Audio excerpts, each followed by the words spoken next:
막차는 언제나 조용했다. 새벽 1시가 넘은 버스 안은 형광등이 깜빡이고 겨울바람이 문틈으로 들어와 발목을 핥히었다. 나는 맨 뒷자리에 몸을 기댄 채 무릎 위에 올려둔 편의점 봉투를 꽉 쥐고 있었다. 오늘도 야간 알바를 마치고 집으로 돌아가는 길. 손가락 끝이 시리고 어깨가 무거웠다. 그런데 버스가 급정거를 하는 순간 앞좌석 밑에서 뭔가 미끄러지는 소리가 들렸다.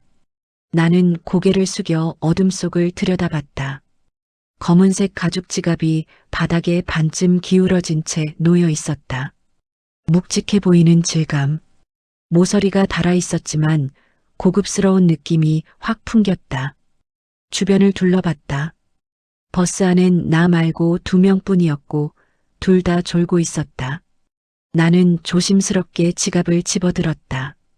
손에 닿는 순간 묘하게 손바닥이 뜨거웠다. 지갑을 열자마자 숨이 막혔다. 현금 다발이 빼곡했다. 5만원권이 서너 장, 만원권도 두툼하게 꽂혀 있었다. 그리고 그 옆에 금박으로 빛나는 명함 한 장이 보였다. 나는 명함을 손가락으로 조심스럽게 꺼냈다. 형광등 불빛 아래에서 명함이 반짝였다. 강민호. 그 이름이 또렷하게 새겨져 있었다. 금박 엠보 처리까지 되어 있어서 손끝으로 만지면 글씨가 살짝 튀어나온 게 느껴졌다. 강민호. 그 이름은 내가 모를 리 없었다. 뉴스에서 몇 번이나 봤던 이름. 백운복지재단 이사장. 기부왕이라 불리는 사람.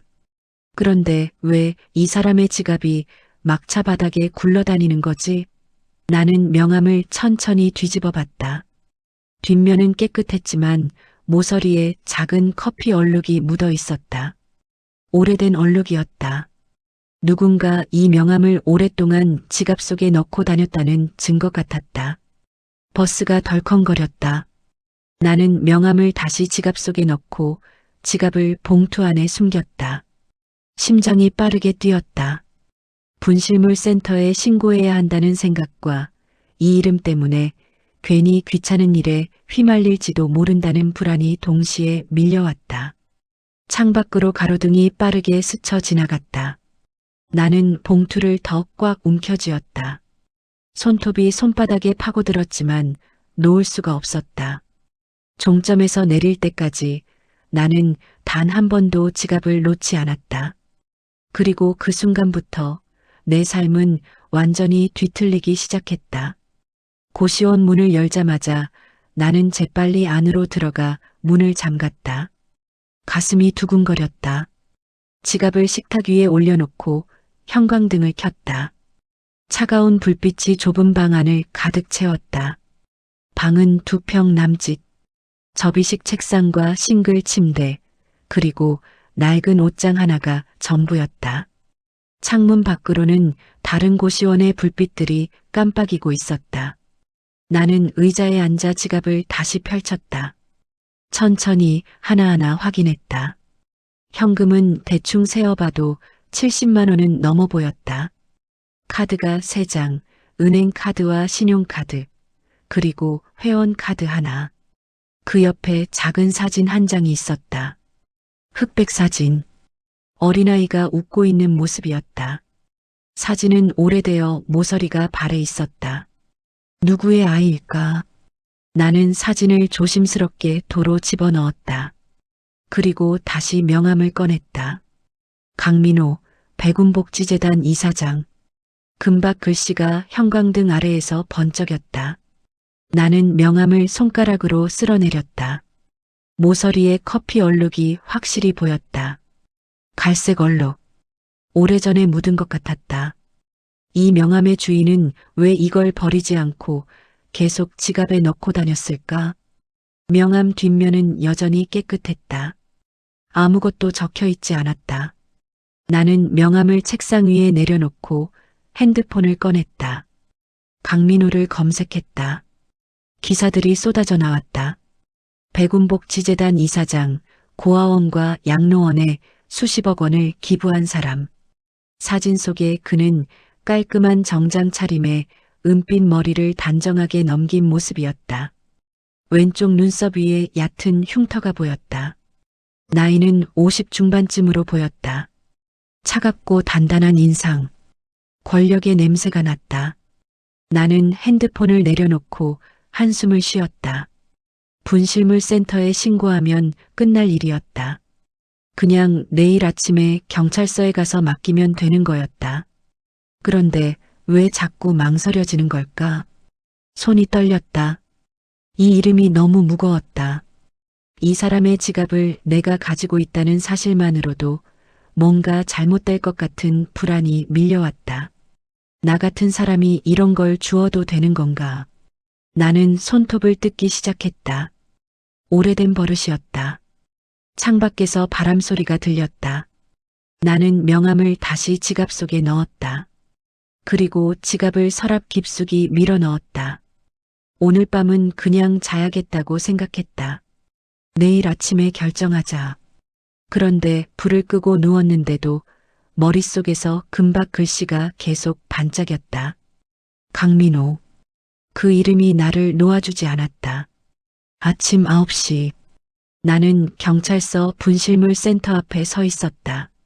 손에는 검은색 지갑이 들려 있었다. 유리문 너머로 직원들이 바쁘게 움직이는 모습이 보였다. 나는 문을 밀었다. 문이 열리면서 따뜻한 바람이 얼굴을 스쳤다. 그런데 발이 떨어지지 않았다. 안으로 들어서자 대기 의자에 몇 명이 앉아 있었다. 한 남자가 나를 힐끗 쳐다봤다. 나는 고개를 숙이고 창구 쪽으로 걸어갔다. 창구 직원은 중년 여성이었다. 그녀는 서류를 정리하다가 나를 보며 물었다. 무슨 일이세요? 나는 지갑을 꺼내 보였다. 분실물 신고하려고요. 어젯밤 막차에서 주웠습니다. 직원이 지갑을 받아들고 열었다. 그녀의 눈이 커졌다. 어머, 현금이 꽤 들어있네요. 신분증은 없나? 그녀는 지갑 안을 뒤지기 시작했다. 그리고 명함을 꺼내 들었다. 금박 글씨가 형광등 아래에서 번쩍였다. 그녀의 표정이 순간 굳었다. 강민호? 그녀가 작은 목소리로 중얼거렸다. 순간 옆에 앉아있던 사람들의 시선이 일제히 나에게로 쏠렸다. 누군가 속삭였다. 강민호? 그 백운재단 이사장? 맞아. 뉴스에 나오는 사람. 나는 숨이 막혔다. 가슴이 답답했다. 직원이 나를 빤히 쳐다봤다. 이거 정말 주우신 거 맞죠?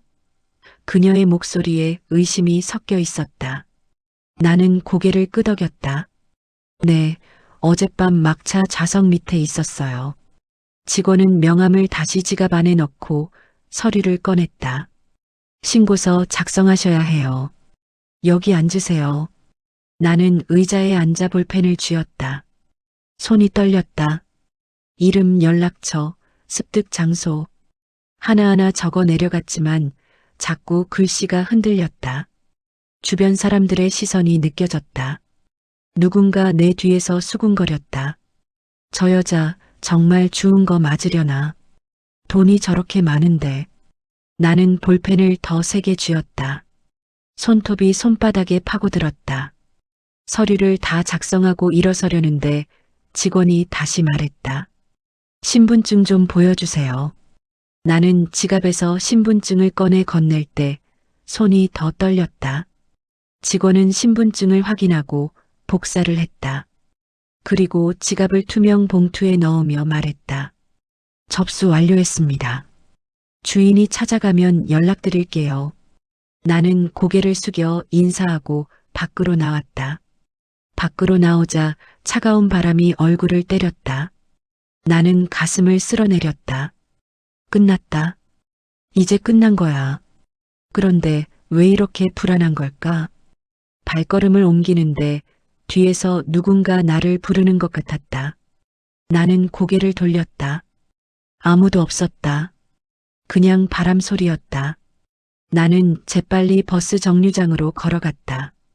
하지만 등 뒤에서 누군가 나를 지켜보는 것 같은 느낌이 계속 따라왔다.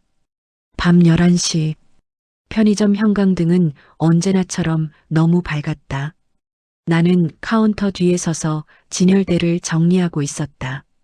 컵라면을 한 줄로 가지런히 놓고 유통기한 지난 도시락을 골라내고 바닥을 쓸었다. 손님은 거의 없었다. 가끔 술 취한 사람이나 야식을 사러 오는 사람들 뿐이었다. 조용한 밤이었다. 그런데 머릿속은 조용하지 않았다. 자꾸 지갑 생각이 났다. 아니, 정확히는 그 명함이 생각났다. 강민호. 금박 글씨. 커피 얼룩. 나는 무의식 중에 손톱을 뜯기 시작했다. 오래된 버릇. 불안할 때마다 나오는 버릇이었다. 손톱 밑이 따끔거렸지만 멈출 수가 없었다. 문이 열리는 소리가 들렸다.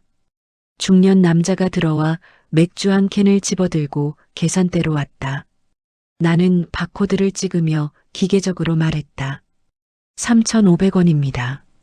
남자는 카드를 건넸다. 결제를 마치고 영수증을 건네는데 남자가 나를 빤히 쳐다봤다. 힘들어 보이네. 나는 어색하게 웃었다. 괜찮아요. 남자는 고개를 끄덕이고 나갔다. 괜찮다는 말. 내가 제일 자주 하는 거짓말이었다. 나는 다시 진열대로 돌아갔다. 삼각김밥을 정리하면서 문득 어릴 적 생각이 났다. 보육원.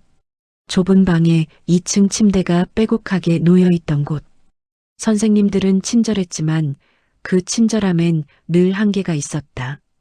나는 항상 괜찮은 척하는 아이였다.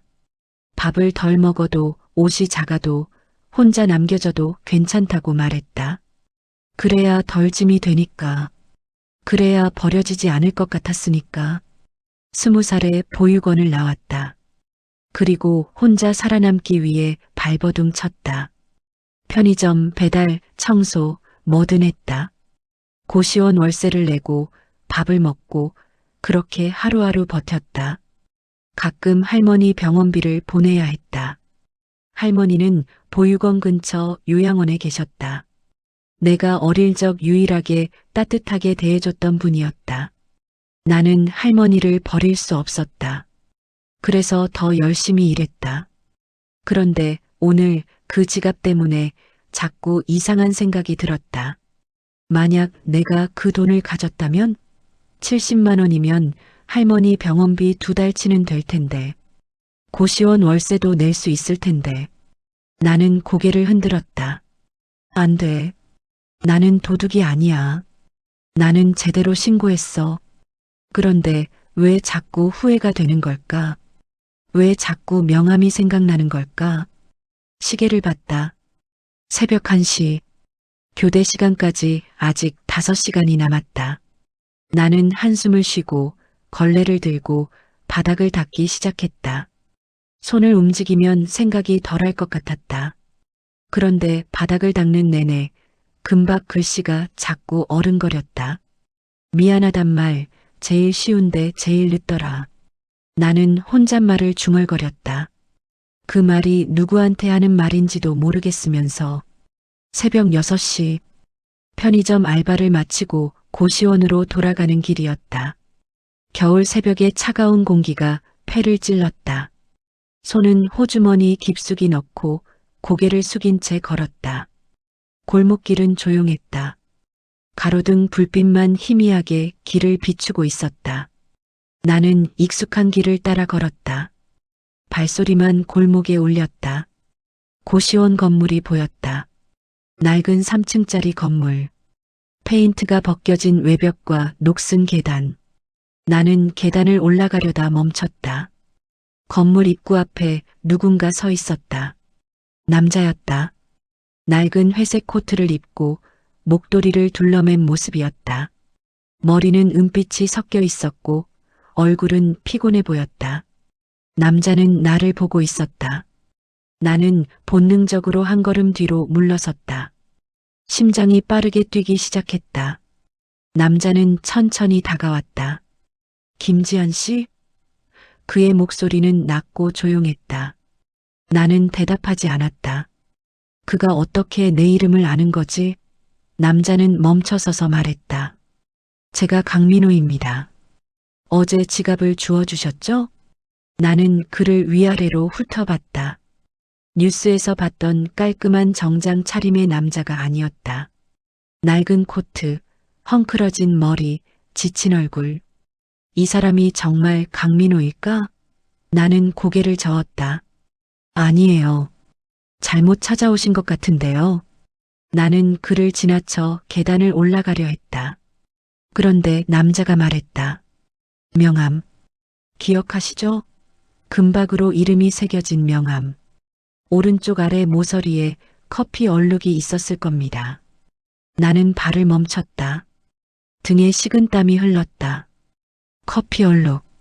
어떻게 그걸 알지? 나는 천천히 돌아봤다.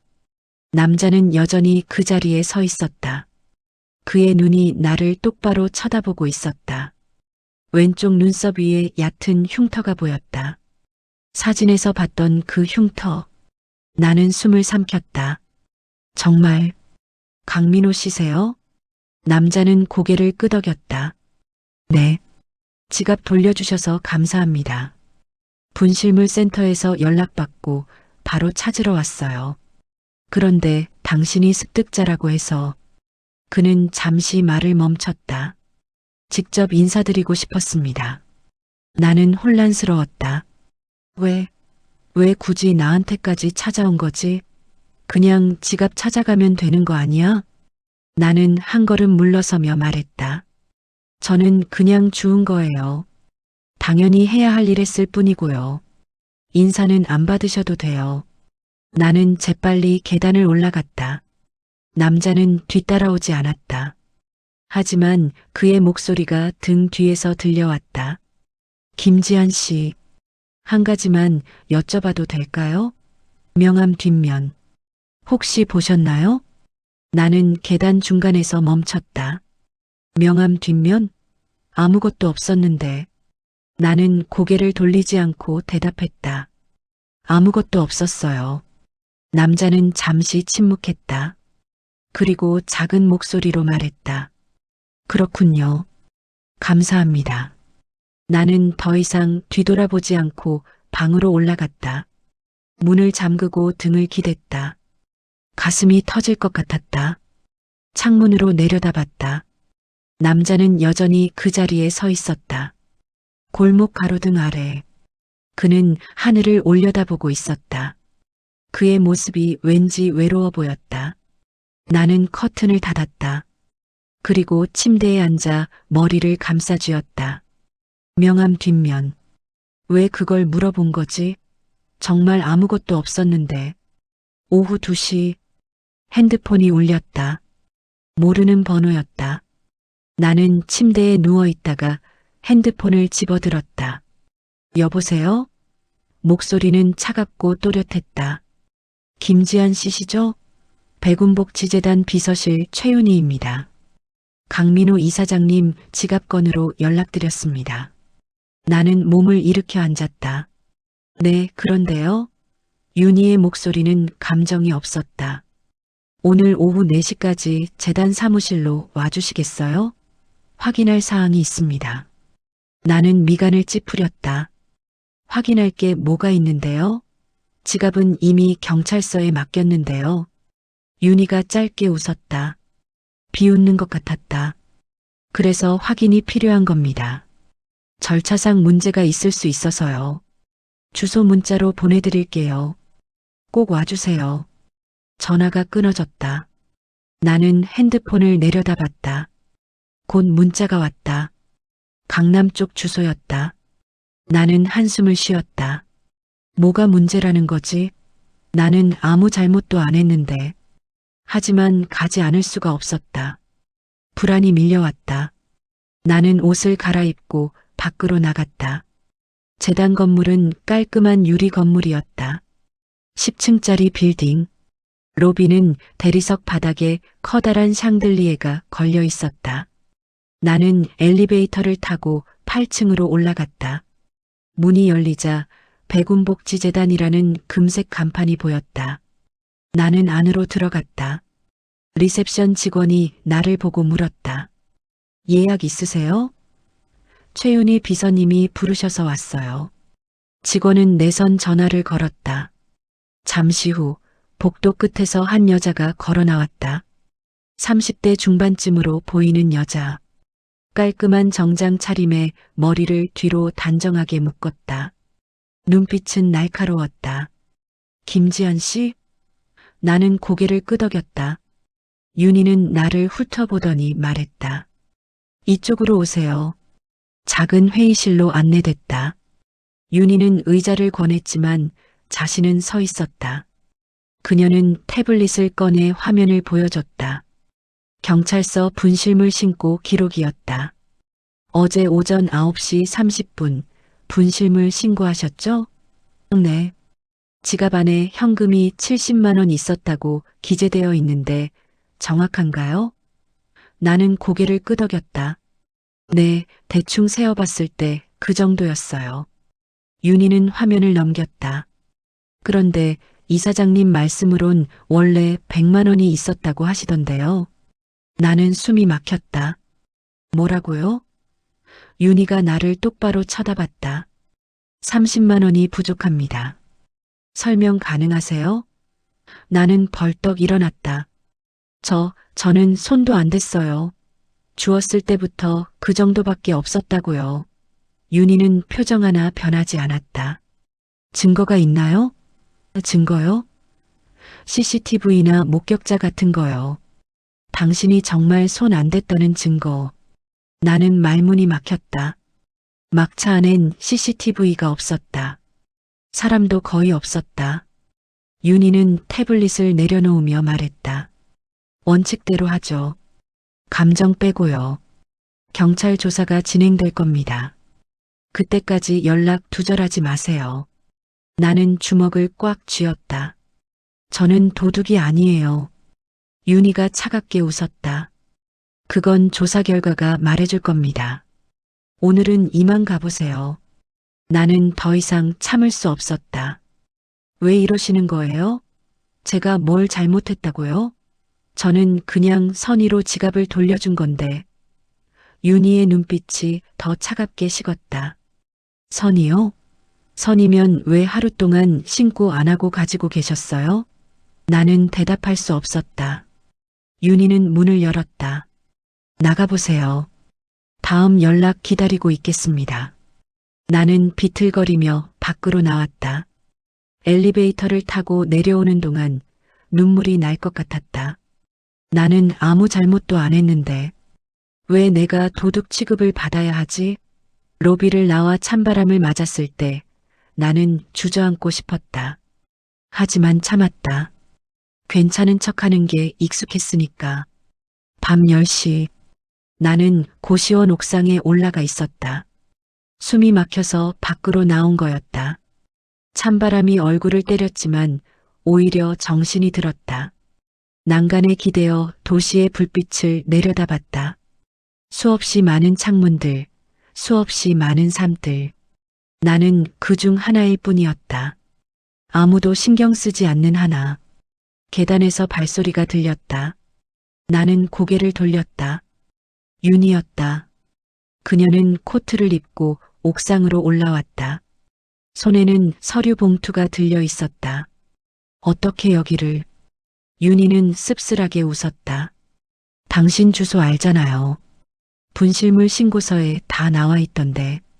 나는 난간에서 한 걸음 물러섰다. 왜 또 찾아오신 거예요? 윤희는 서류 봉투를 열었다. 안에서 명함 하나를 꺼냈다. 금방 명함이었다. 이거 봤죠? 나는 명함을 보고 숨을 삼켰다. 강민호의 명함이었다. 윤희가 말했다. 이 명함이 왜 중요한지 아세요? 나는 대답하지 않았다. 윤희는 명함을 손가락으로 톡톡 두드렸다. 이 명함은 이사장님이 10년 전부터 가지고 다니던 겁니다. 단 한 장, 복사본도 없어요. 나는 미간을 찌푸렸다. 그게 뭐가 중요한데요? 윤희의 눈빛이 날카로워졌다. 이 명함 뒷면에 뭔가 적혀 있었을 거예요. 이사장님만 아는 정보. 그걸 당신이 봤을 수도 있다는 게 문제죠. 나는 고개를 저었다. 아무것도 안 봤어요. 뒷면은 깨끗했다고요. 윤희는 한 걸음 다가왔다. 정말요? 그럼 왜 이사장님은 당신을 직접 찾아갔을까요? 왜 당신 이름을 기억하고 있을까요? 나는 뒤로 물러섰다. 등이 난간에 닿았다. 저는 몰라요. 그냥 지갑 주었을 뿐이에요. 윤희는 명함을 다시 봉투에 넣으며 말했다. 김지한 씨, 당신이 모르는 게 있어요. 그 지갑을 노리는 사람이 당신만이 아니라는 거. 나는 숨이 멎었다. 무슨 말이에요? 윤희는 주변을 둘러봤다. 어둠 속이었다. 그녀의 목소리가 낮아졌다. 누군가 그 지갑을 찾고 있어요. 이사장님이 일부러 분실한 거라는 걸 알고 있는 사람. 그 사람은 지갑 안에 뭔가 중요한 게 있다고 믿어요. 그리고 당신이 그걸 가지고 있다고 생각하죠. 나는 손이 떨렸다. 저는 아무것도 안 가져갔어요. 경찰서에 다 맡겼다고요. 윤희가 한숨을 쉬었다. 경찰서에 맡기기 전까지 하루 동안 당신 손에 있었잖아요. 그 사람은 그걸 알아요. 순간 계단 쪽에서 소리가 들렸다. 누군가 올라오는 발소리였다. 윤희의 얼굴이 굳었다. 숨어요. 빨리. 나는 옥상 구석 물탱크 뒤로 몸을 숨겼다. 윤희도 그림자 속으로 몸을 숨겼다. 계단에서 남자가 올라왔다. 후드를 깊게 눌러 쓴 모습. 얼굴은 보이지 않았다. 남자는 옥상을 둘러보다가 바닥에 떨어진 담배꽁초를 봤다. 나는 숨을 죽였다. 남자는 잠시 서 있다가 다시 계단으로 내려갔다. 윤희가 물탱크 뒤로 다가왔다. 맞죠? 저 사람이에요. 나는 떨리는 목소리로 물었다. 누구예요? 윤희는 대답하지 않았다. 대신 서류 봉투를 내 손에 쥐어줬다. 이거 잘 보관하세요. 절대 잃어버리면 안 돼요. 나는 봉투를 열어봤다. 안에는 명함과 함께 작은 메모지가 있었다.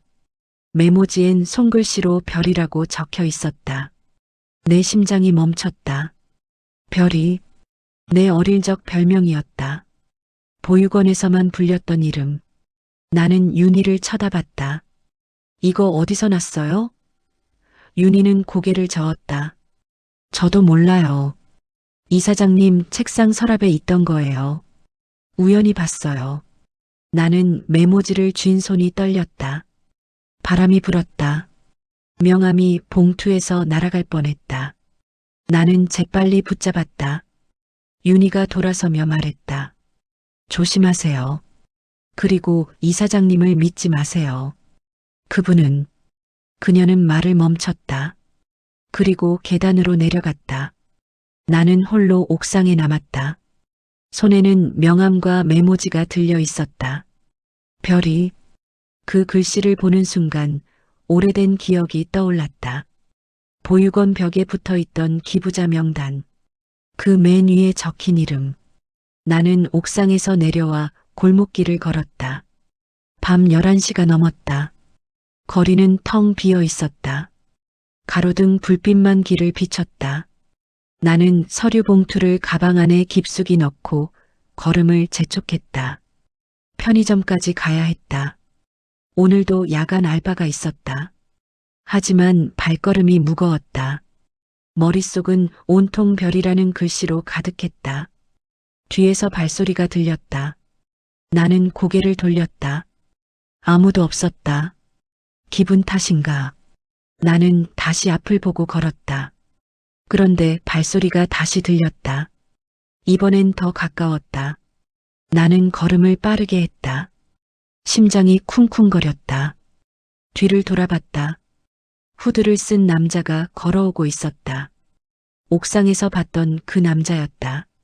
나는 뛰기 시작했다. 가방을 꽉 쥐고 숨을 헐떡이며 골목을 빠져나갔다. 뒤에서 남자도 뛰는 소리가 들렸다. 남자의 목소리가 골목에 울렸다. 나는 뒤돌아보지 않았다. 큰 길로 나가야 했다. 사람들이 있는 곳으로. 나는 모퉁이를 돌았다. 그런데 갑자기 앞에서 또 다른 남자가 나타났다. 나는 비명을 지를 뻔했지만 입을 막았다. 남자는 나를 붙잡으려 했다. 가방 내놔. 나는 몸을 비틀어 피했다. 가방 끈이 어깨에서 미끄러졌다. 남자가 가방을 낚아챘다. 나는 있는 힘껏 가방을 잡아당겼다. 나요. 줄다리기가 시작됐다. 가방 안에는 명함이 있었다. 그 명함을 빼앗길 순 없었다. 남자가 힘으로 밀어붙였다. 나는 바닥에 넘어졌다. 무릎이 아스팔트에 부딪혔다. 따끔거렸다. 남자는 가방을 뜯으려 했다. 나는 필사적으로 가방을 끌어안았다. 안 돼요. 그때 뒤에서 후드 남자도 도착했다. 두 명이 나를 에워쌌다. 나는 완전히 막혔다. 후드 남자가 말했다. 명함만 줘. 다른 건 안 건드릴게. 나는 고개를 저었다. 명함은 없어요. 경찰서에 맡겼다고요. 남자가 비웃었다. 거짓말하지 마. 윤희한테 받은 거 다 봤어. 나는 숨이 막혔다. 어떻게 알지? 남자가 손을 뻗었다. 나는 가방을 몸 뒤로 숨겼다. 순간 자동차 헤드라이트가 골목을 비췄다. 차 한 대가 들어왔다. 남자들이 순간 멈칫했다. 차에서 누군가 내렸다. 강민호였다. 그는 낡은 코트를 입고 있었지만 눈빛은 날카로웠다. 뭐 하는 거야? 그의 목소리는 낮고 위협적이었다. 남자들이 뒤로 물러섰다. 이사장님, 한 남자가 중얼거렸다. 강민호가 다가왔다. 당장 사라져. 내가 두 번 말하기 전에. 남자들은 서로 눈빛을 교환하더니 재빨리 골목을 빠져나갔다. 나는 바닥에 주저앉아 숨을 헐떡였다. 강민호가 내게 손을 내밀었다. 괜찮아요? 나는 그의 손을 잡고 일어났다. 무릎에서 피가 흘렀다. 바지가 찢어져 있었다. 강민호는 차 트렁크에서 구급상자를 꺼냈다. 앉아요. 나는 차 뒷좌석에 앉았다. 그는 무릎에 소독약을 바르고 밴드를 붙여줬다. 손길이 조심스러웠다. 미안합니다. 내 때문에 이런 일이. 나는 고개를 들어 그를 쳐다봤다. 왜요? 왜 저한테 이런 일이 생기는 거예요? 대체 그 명함이 뭐길래? 강민호는 대답하지 않았다. 그는 구급상자를 닫고 나를 집까지 데려다 주겠다고 했다. 나는 거절하려 했지만 다리에 힘이 없었다. 차 안은 따뜻했다. 히터 바람이 얼굴을 녹였다. 나는 가방을 꽉 안고 있었다. 명함은 아직 내 손 안에 있었다. 하지만 이제 이 명함이 두려웠다. 이 작은 종이 한 장이 왜 이렇게 무거운 건지. 다음 날 정오. 나는 강민호가 알려준 주소로 갔다. 고급 레스토랑이나 재단 사무실을 예상했는데 주소는 허름한 국밥집이었다. 골목 안쪽에 숨어 있는 작은 가게. 페인트가 벗겨진 간판에 할매국밥이라고 적혀 있었다. 나는 문을 밀고 들어갔다. 낡은 테이블 몇 개와 김이 모락모락 나는 냄비들. 강민호가 구석 자리에 앉아 있었다. 그는 여전히 낡은 코트를 입고 있었다. 앞에는 국밥 한 그릇이 놓여 있었다. 그는 나를 보고 손짓했다. 앉으세요. 나는 마주 앉았다. 주인 할머니가 다가와 물었다. 뭐 드실래? 나는 고개를 저었다. 아니에요, 괜찮아요. 강민호가 말했다. 국밥 하나 더 주세요. 할머니는 고개를 끄덕이고 주방으로 갔다. 침묵이 흘렀다. 강민호는 숟가락으로 국밥을 젓고 있었다. 나는 가방에서 서류 봉투를 꺼냈다. 이거 윤희 씨한테 받았어요.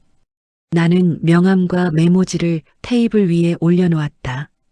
강민호는 명함을 보고 작게 웃었다. 쓸쓸한 미소였다. 별이, 그가 메모지를 쓰다듬었다. 오랜만에 보네요. 나는 목소리를 낮췄다. 왜 제 별명을 알아요? 강민호는 고개를 들어 나를 똑바로 쳐다봤다. 왼쪽 눈썹이 흉터가 형광등 아래에서 선명하게 보였다. 김지한 씨. 아니, 별이. 나는 당신 아버지입니다. 나는 숨이 멎었다. 귀를 의심했다. 뭐라고요? 강민호는 한숨을 쉬었다. 29년 전 나는 당신을 보육원에 맡겼어요. 선택이 아니었어요. 그때는 그게 최선이라고 생각했죠. 그의 목소리가 떨렸다. 당신 어머니는 당신을 낳고 세상을 떠났어요. 나는 사업 실패로 빚더미에 앉아 있었고 당신을 키울 능력이 없었어요. 그래서 당신을 보육원에.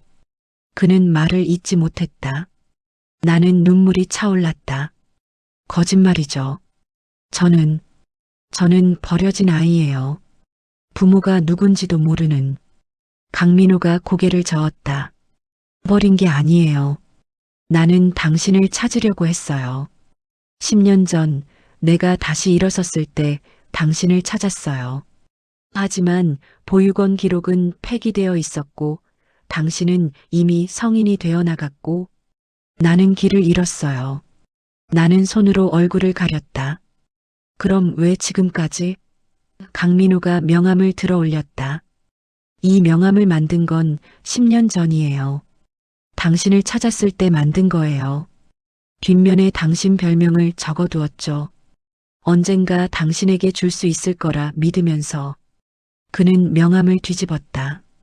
뒷면을 자세히 보니 희미하게 연필로 별이라고 적혀 있었다.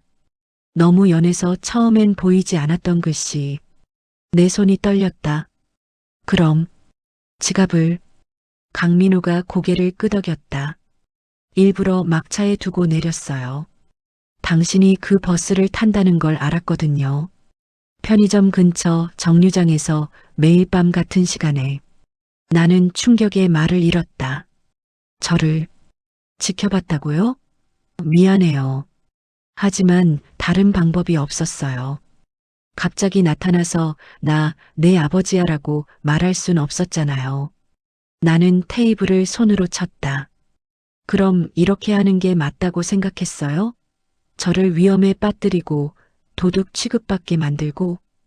강민호의 얼굴이 일그러졌다. 내가 잘못했어요. 원래 그때는 그게 최선이라고 생각했는데. 그의 말버릇이 튀어나왔다. 나는 울음을 터뜨렸다. 미안하단 말 제일 쉬운데 제일 늦더라. 강민호는 손을 뻗어 내 손을 잡으려 했다. 하지만 나는 손을 뿌리쳤다. 29년이요.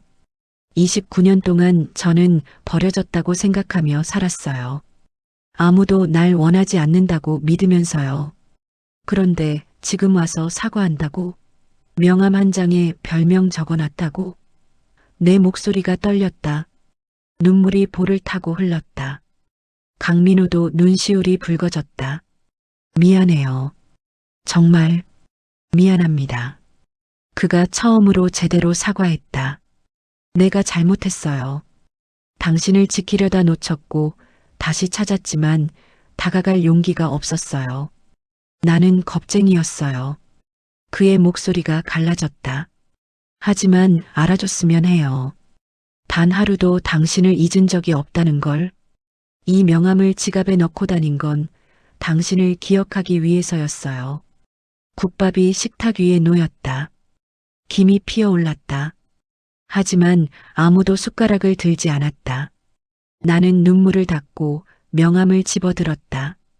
금박 글씨가 여전히 빛났다. 하지만 이제 이 명함은 권력이 아니었다. 약속이었다.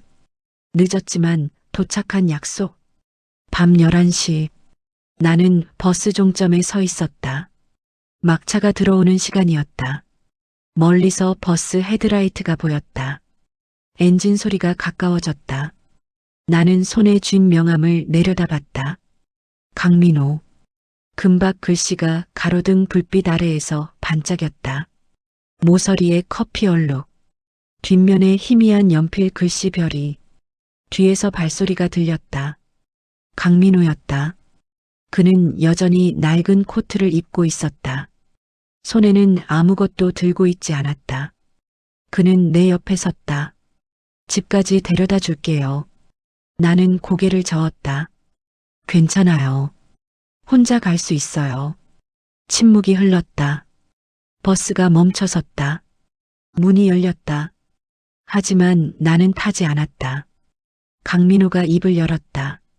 지한 씨, 내가 부모로서 해줄 수 있는 건 많지 않아요. 시간을 되돌릴 수도 없고 당신이 겪은 아픔을 지울 수도 없어요. 하지만 그는 목소리를 낮췄다. 이제부터라도 제대로 하고 싶어요. 아버지로서가 아니라 그냥 당신 편에 서고 싶어요. 나는 그를 돌아봤다. 편이요? 강민호가 고개를 끄덕였다. 당신이 필요할 때 내가 있을게요. 부담 갖지 말고 당신 속도대로 가요. 나는 기다릴 수 있어요. 29년을 기다렸는데 조금 더 기다리는 건 어렵지 않아요. 그의 눈빛은 진심이었다. 거짓이 없었다. 나는 명함을 그에게 내밀었다. 이거 돌려드릴게요. 강민호는 고개를 저었다. 그건 당신 거예요. 원래 당신에게 주려고 만든 거니까. 나는 명함을 다시 내려다봤다. 이 작은 종이 한 장이 내 인생을 뒤흔들었다. 두려움, 분노, 혼란, 그리고 희망. 나는 명함을 가방에 넣지 않고 주머니에 조심스럽게 접어 넣었다. 미안하단 말. 내가 중얼거렸다. 제때하세요. 앞으론. 강민호가 작게 웃었다. 약속할게요. 나는 버스에 올랐다. 뒷좌석에 앉아 창밖을 봤다. 강민호는 여전히 그 자리에 서서 손을 흔들고 있었다. 버스가 출발했다. 그의 모습이 점점 멀어졌다. 가로등 불빛 속에서 작아지는 그림자. 나는 주머니에서 명함을 꺼냈다. 금박 글씨를 손끝으로 쓸어내렸다. 이제 이 이름은 권력이 아니었다. 이 이름은 약속이었다. 늦었지만 도착한 약속. 그리고 앞으로 지켜져야 할 약속. 나는 명함을 다시 주머니에 넣었다. 하지만 이번엔 깊숙이 넣지 않았다. 언제든 꺼낼 수 있는 곳에. 버스는 밤거리를 달렸다. 창밖으로 수많은 불빛이 스쳐 지나갔다. 나는 고개를 창에 기댔다. 눈을 감았다. 오늘 밤은 처음으로 편안하게 잘 수 있을 것 같았다. 버려진 딸이 아니라 찾아진 딸로서. 그리고 내일 나는 명함을 책상 위에 펼쳐 놓을 것이다. 가방 속이 아니라 내가 매일 볼 수 있는 곳에. 며칠 후 고시원 책상 위에는 금방 명함 한 장이 놓여 있었다. 커피 얼룩도 뒷면의 희미한 글씨도 그대로였다. 하지만 이제 그 명함은 두렵지 않았다. 나는 의자에 앉아 명함을 바라봤다. 그리고 처음으로 생각했다. 이제 시작이구나. 진짜 시작? 핸드폰이 울렸다. 강민호였다. 저녁 먹었어요? 나는 미소 지었다. 아직이요. 국밥 먹을래요? 할매 국밥집에서. 나는 잠시 망설였다. 그리고 대답했다. 네. 갈게요. 전화를 끊고 나는 명함을 주머니에 넣었다. 문을 나서며 중얼거렸다. 미안하단 말 제때 하는 거 배워가는 중이네. 막차에서 주운 지갑 속 명함 한 장이 내 인생의 마지막 페이지를 다시 썼다. 끝이 아니라 시작으로.